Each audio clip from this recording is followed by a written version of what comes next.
Sekali lagi shalom. Gimana kabarnya? Puji Tuhan, baik ya. Ya, puji nama Tuhan. Kita bersyukur di awal minggu ini kita masih diberikan kesempatan untuk datang bersekutu bersama dengan teman-teman semua, bersama dengan Bapak Ibu dosen. Jadi mari kita mulai hari ini dengan kita mau merenungkan firman Tuhan. Namun sebelum renungan, saya mau bertanya kepada teman-teman. Setiap kali kita mendengar khotbah dari Bapak Ibu Gembala atau dari pengkhotbah lainnya, seringkali kita dikhotbahkan tentang hati-hati dengan pergaulan dunia ini. Menurut teman-teman, kenapa pengkhotbah seringkali memperingatkan hal itu? Ada apa dengan pergaulan dunia ini? Karena bisa mempengaruhi kita, orang percaya. Betul. Jadi kehidupan orang di dunia, kehidupan orang-orang dunia sangat berpotensi besar untuk mempengaruhi iman kita sebagai anak-anak Tuhan, sebagai anak-anak Allah. Oleh sebab itu, kita seringkali mendengarkan khotbah tentang kamu harus berhati-hati tentang pergaulan dunia ini, karena bisa saja membawamu kepada kehidupan yang sama seperti mereka, yang seharusnya kamu yang sudah ditebus oleh darah Kristus, karena kehidupan mereka kamu bisa terjerumus ke dalam. Jadi ini yang menjadi alasan kenapa pengkhotbah sering berkhotbah demikian.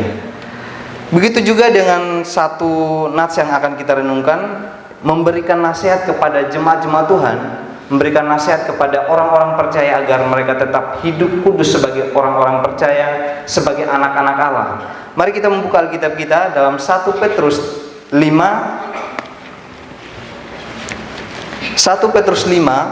ayat 5 sampai ayat yang ke-11.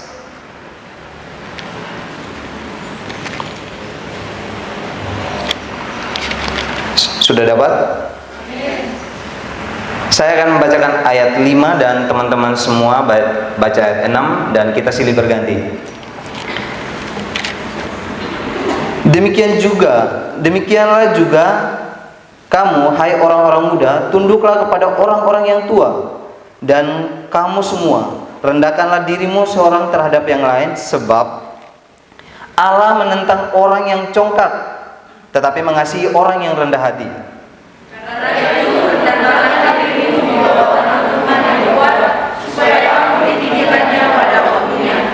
Serahkanlah segala kekhawatiranmu kepadanya, sebab Ia yang memelihara kamu. Sadarlah dan berjaga-jagalah, lawan musuh iblis berjalan keliling sama seperti singa yang mengamau-mau dan mencari orang yang dapat dilalainya. Lawanlah ia dengan iman yang teguh, sebab kamu tahu bahwa semua saudaramu di seluruh dunia menanggung penderitaan yang sama. Dan Allah sumber segala kasih karunia yang telah memanggil kamu dalam Kristus kepada kemuliaan-Nya yang kekal, akan melengkapi, menemukan, menguatkan dan mengokohkan sesudah kamu meninggal seketika-lamanya. Ialah yang mempunyai kuasa sampai selama-lamanya. Sama-sama katakan amin. Puji nama Tuhan. Pagi hari ini kita akan belajar bersama-sama mengenai karakter hidup anak-anak Allah. Ini yang menjadi tema saya, karakter hidup anak-anak Allah. Rasul Petrus menasihati orang-orang Kristen yang tersebar di Asia Kecil. Ada beberapa jemaat yang tersebar sebagai jemaat perantau, agar hidup mereka tetap mempermuliakan Tuhan meskipun di tengah-tengah orang-orang yang tidak mengenal Tuhan, meskipun mereka dianiaya karena mereka adalah orang Kristen, meskipun mereka dibenci, disakiti, dihukum karena mereka adalah orang Kristen. Jadi ini alasan Rasul Petrus menasihati mereka agar mereka tetap memiliki hidup sebagai anak-anak Allah.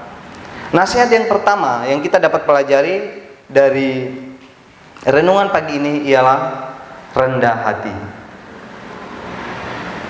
Menurut teman-teman, apa itu rendah hati? Hati yang rendah. Balik aja ya. Rendah hati adalah hati yang rendah. Apalagi nurut, taat, tidak sombong. Semuanya betul. Ya. Jadi rendah hati itu berbeda dengan rendah diri. Kadang ada orang yang salah mengerti, salah memahami akan hal ini. Mereka menganggap ketika mereka menolak sesuatu yang dipercayakan, misalnya dalam pelayanan, Ibu Gembala menyuruh kita untuk memimpin pujian sebagai worship leader. Tapi saya sangat menghargai Ibu Gembala. Jadi Ibu Gembala saja yang WL, Ibu Gembala saja yang pimpin khotbah, yang renungan. Karena saya menghargai Bapak Ibu Gembala. Ya, meskipun kelihatannya sangat-sangat rohani, tapi itu adalah sikap dia. Dia tidak mau memperlihatkan bahwa dia itu sebenarnya minder. Dia sebenarnya tidak mau memperlihatkan bahwa dia tidak berani. Nah, itu adalah rendah diri. Tetapi rendah hati di sini adalah sikap seseorang yang mau dengar, yang mau taat, dan yang mau melakukan.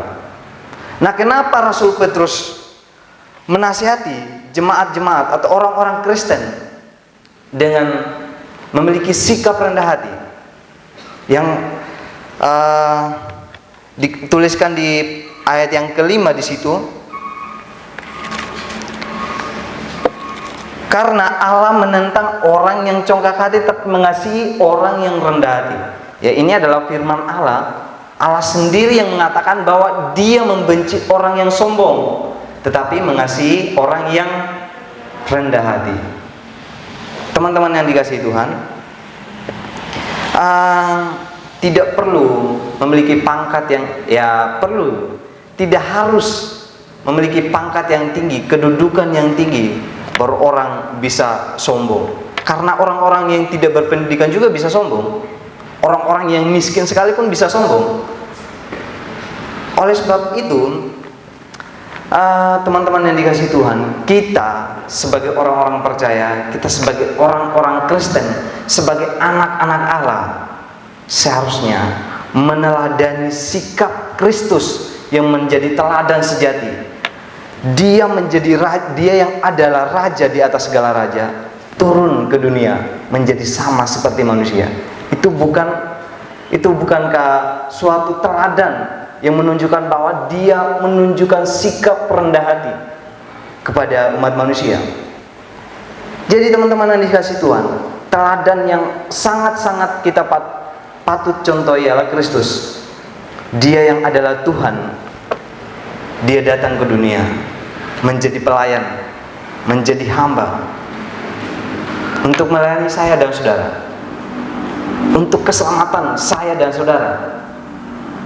Jadi kalau Dia yang adalah Tuhan, kalau Dia yang adalah raja di atas segala raja, Dia bisa merendahkan diri. Bagaimana kita dengan anak-anaknya? Itu sebabnya Rasul Petrus mengajarkan kepada orang-orang percaya, orang-orang Kristen, supaya miliki sikap rendah hati terhadap saudara seiman mereka, terhadap orang-orang di sekitar mereka. Meskipun kamu dianiaya, meskipun kamu disakiti, tetapi kamu harus berbeda dari mereka, yaitu miliki sikap rendah hati sebagai tanda kamu adalah anak-anak Allah. Itu yang pertama. Lalu yang kedua, pelajaran yang kita dapatkan dari renungan pagi hari ini, yang kedua ialah di ayat yang ketujuh.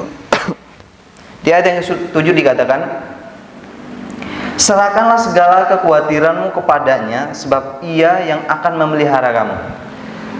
Sikap sebagai anak-anak Allah yang kedua ialah dia tahu kepada siapa dia menyerahkan hidupnya, kepada tahu dia bergantung kepada siapa.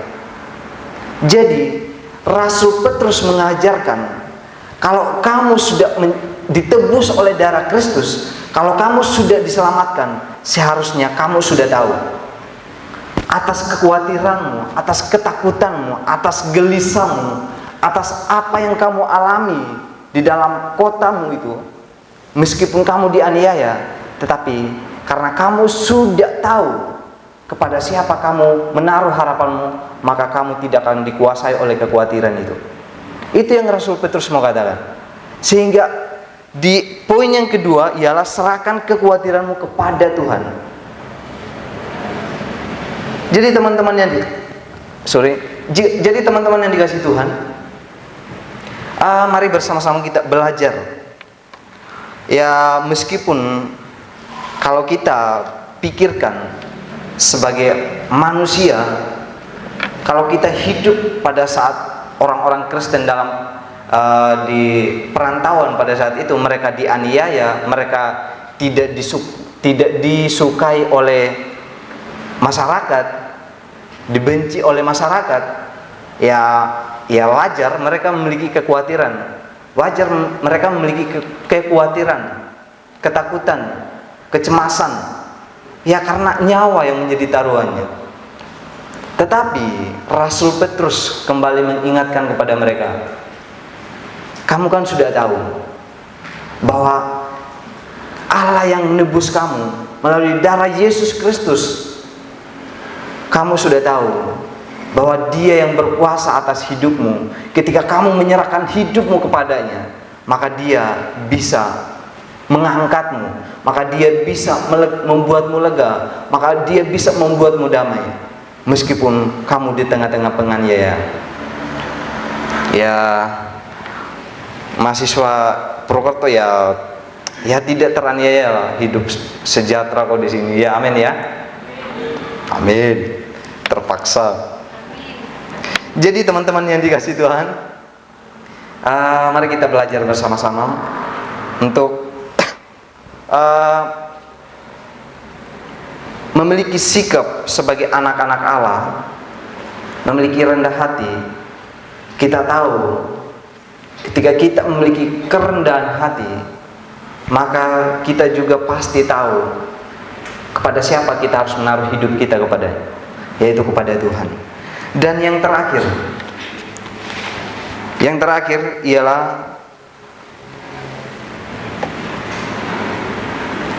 waspada atau mawas diri di ayat yang ke-8 dan 9. Sadarlah dan berjaga-jagalah, lawanmu si iblis berjalan keliling sama seperti singa yang mengaum-ngaum dan mencari orang yang dapat ditelannya.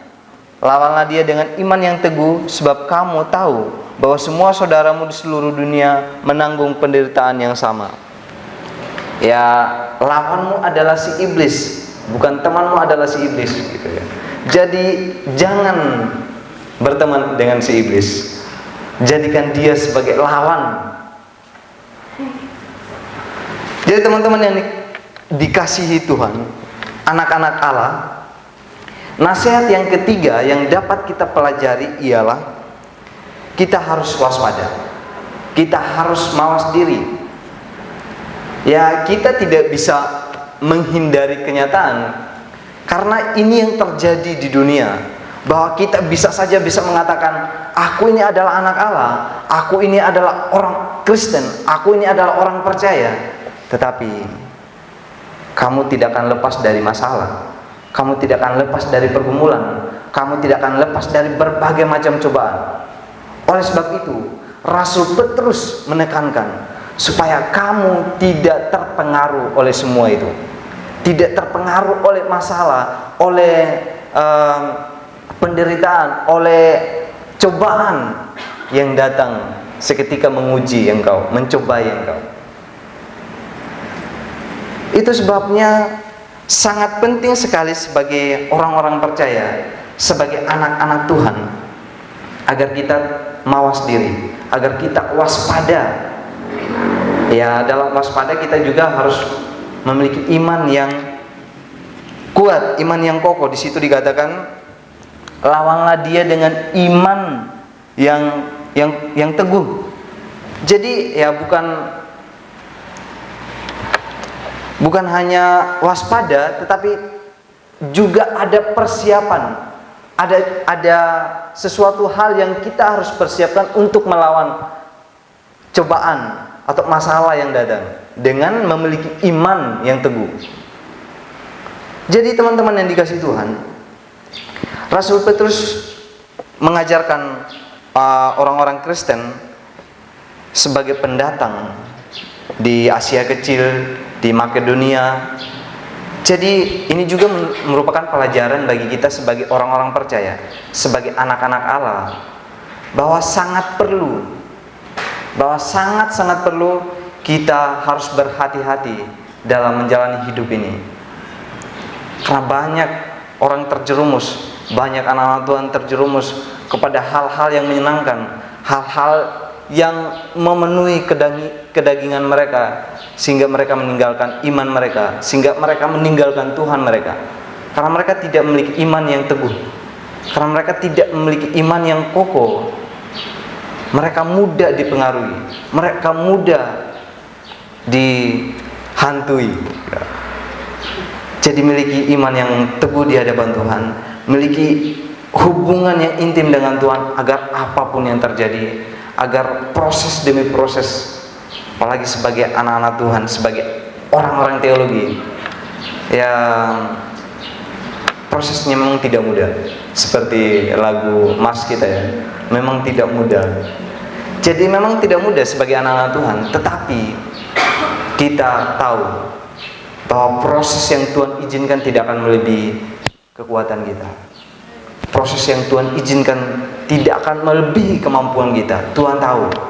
Asalkan kita mau diarahkan oleh Tuhan, kita mau dituntun oleh Tuhan, supaya tujuan yang Tuhan sudah rancangkan bagi kita dapat kita capai, agar tujuan yang sudah Tuhan sediakan bagi kita dapat raih. Oleh sebab itu teman-teman yang dikasihi Tuhan, mari bersama-sama kita belajar dari nasihat firman Tuhan, pelajaran dari firman Tuhan melalui Petrus menasihati jemaat-jemaat, orang-orang Kristen, orang-orang percaya yang dalam kondisi yang tidak baik-baik. Mereka diperingatkan untuk memiliki sikap rendah hati, memiliki sikap yang berserah kepada Tuhan, dan mereka tetap mawas diri, tetap berjaga-jaga dalam aspek kehidupan mereka. Tuhan Yesus memberkati kita semua. Mari kita berdoa.